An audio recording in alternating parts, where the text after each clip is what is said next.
When was the last time you looked at a wall in your home and felt like something was just off, but you couldn't explain why? Maybe it's the living room. Maybe it's above your couch, or behind your dining table, or that hallway you walk past every day. The art is there. The frame looks good. The piece itself might even be something you love. And yet, the space doesn't feel finished. It doesn't feel intentional. It just feels slightly disconnected, like it's floating. Here's the uncomfortable truth most people never hear clearly. It's probably not your art that's the problem. It's where you put it. And if that feels a little too specific, there's a reason for that. Because across the US, one of the most common decorating mistakes, one that designers quietly fix in almost every home they step into, is art being hung too high. Not a little high, not slightly off, but consistently, predictably, almost universally too high. So let me ask you something.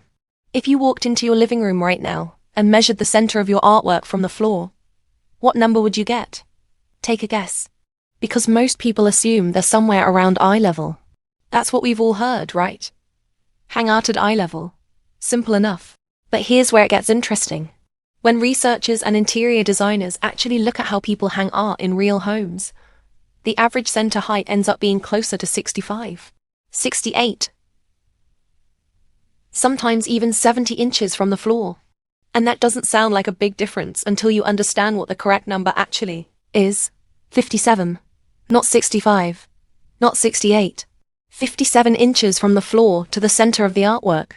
And now you might be thinking, wait, why such a specific number? That's not random.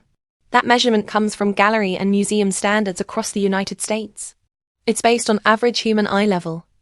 And it's been used for decades to create spaces that feel visually balanced without you having to think about it. So here's the real question. If the standard is 57 inches, why is almost everyone hanging their art 8 to 12 inches too high? And more importantly, what does that actually do to the room? Because this is where things start to shift. When art is hung too high, it breaks the visual connection between the piece and everything around it. Instead of feeling anchored to the furniture, the wall, or the space, it starts to feel like it's drifting upward. Almost like it's trying to escape the room. You might not consciously notice it, but your brain does. There's a subtle tension that gets introduced. The space feels less cohesive, less grounded, and often, strangely enough, smaller. Which sounds counterintuitive, right?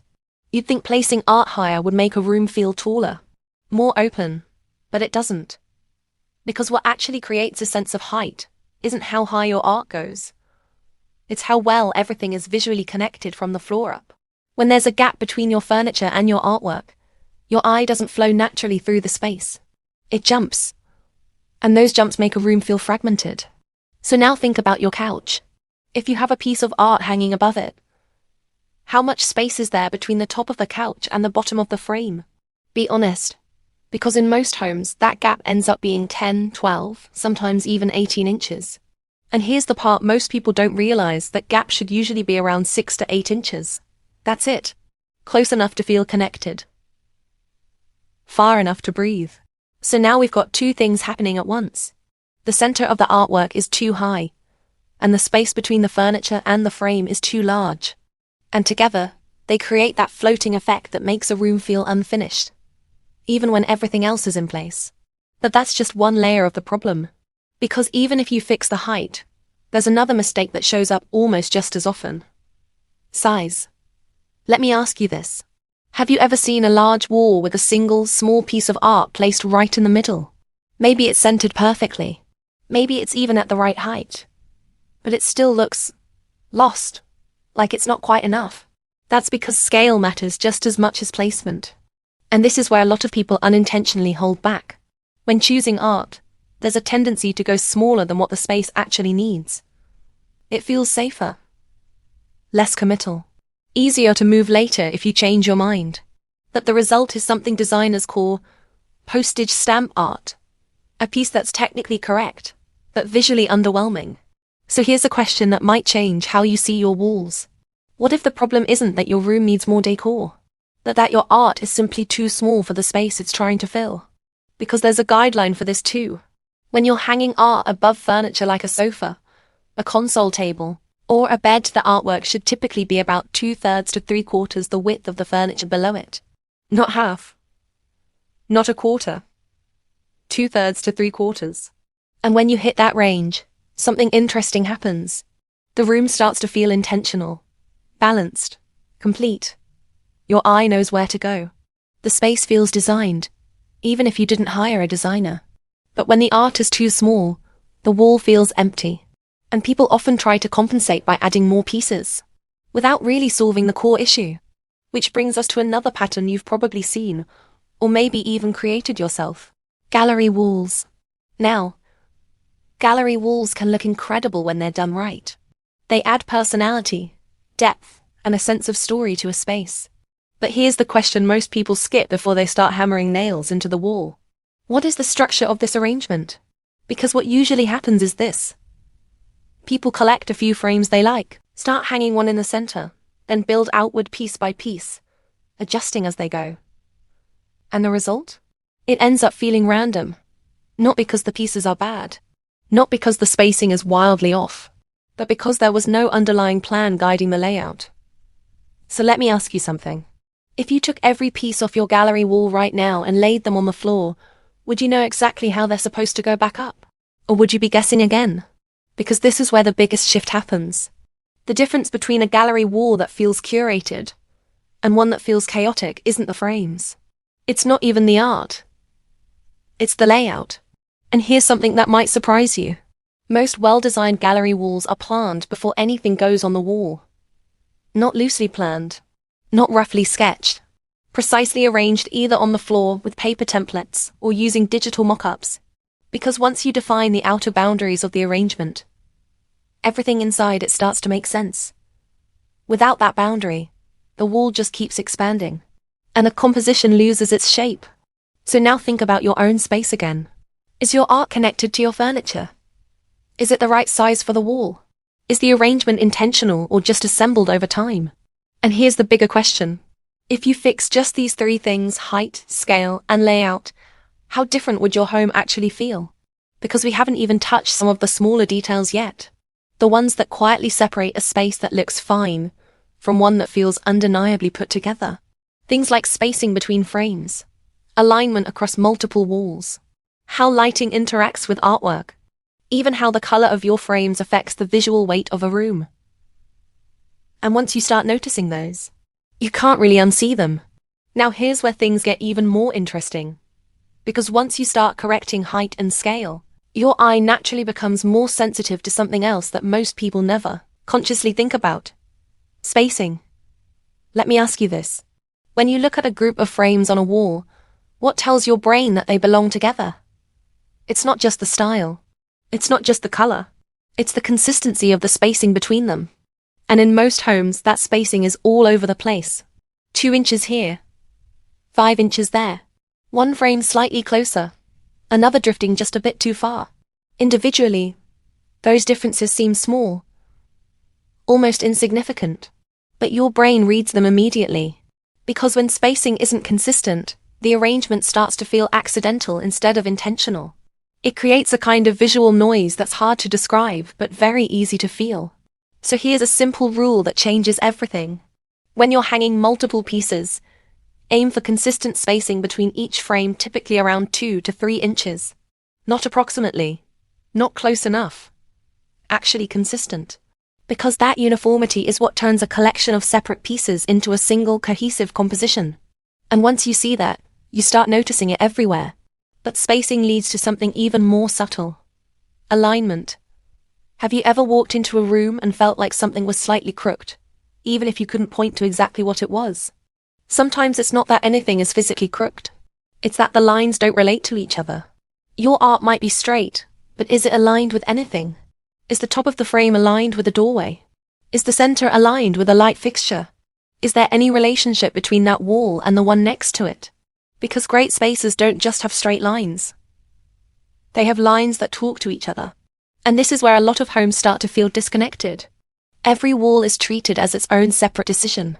Each piece of art is placed in isolation, without considering the visual rhythm of the room as a whole. But your brain doesn't see rooms that way. It scans continuously, connecting edges, heights, and alignments across the entire space. So when those lines don't match up even slightly, it creates a subtle sense of imbalance. Now here's a question most people have never asked themselves.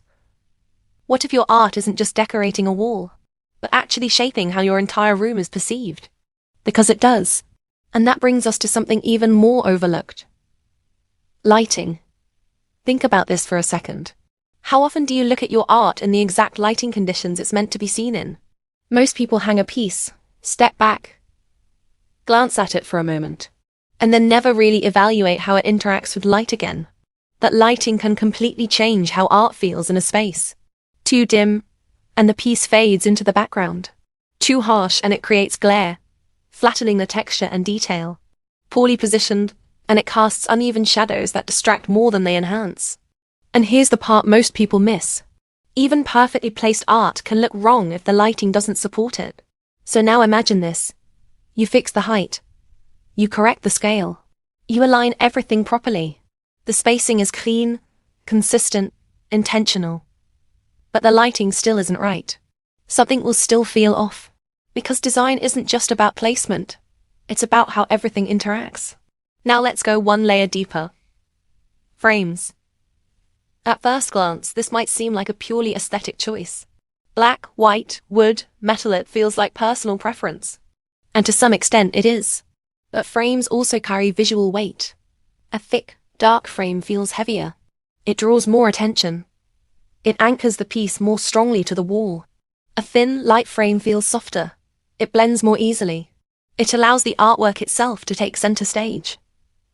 So here's the question. If you look at all the frames in your home right now, do they feel connected? Or do they feel like a mix of unrelated decisions made over time? Because inconsistency in frames can create the same kind of visual noise as inconsistent spacing. Again, nothing is technically wrong, but nothing feels fully resolved either. And this is where everything starts to come together. Height, scale, spacing, alignment, lighting, frames. Individually, each one seems like a small detail, but together, they determine whether a room feels intentional or just assembled. Now here's something important to understand. None of this means your home is wrong. It means your home has been shaped by the same patterns almost everyone follows. Placing things where they seem to fit, adjusting as you go, trusting instinct without having a clear system behind it. And that's normal. But once you see the system, you can't really go back to not seeing it. So let me ask you one more question. If you walk through your home right now, not as the person who lives there, but as someone seeing it for the first time, what would stand out? Would the art feel connected to the space? Would it feel balanced, intentional, grounded? Or would there be that quiet sense that something isn't quite clicking, even if you can't immediately explain why? Because the difference between those two experiences doesn't come from buying better art. It comes from placing it with purpose. And the moment you start doing that, something shifts. Rooms feel calmer, more cohesive, more complete. Not because you added more, but because you aligned what was already there. So the next time you're about to hang a piece of art, or adjust something that's been bothering you for a while, pause for a second. Ask yourself, where is the center? How does it relate to what's below it? Is it the right size for this space? What lines does it align with? What happens when the light hits it? Because those small questions are what separate a wall that just holds art from a wall that actually works. And once you start asking them, you'll notice something interesting. It's not just your walls that change. It's how you see your entire home. If this made you look at your space a little differently, there's a lot more beneath it, small decisions that quietly shape how a room feels, often without us realizing it. And once you start noticing them, they start to make more sense.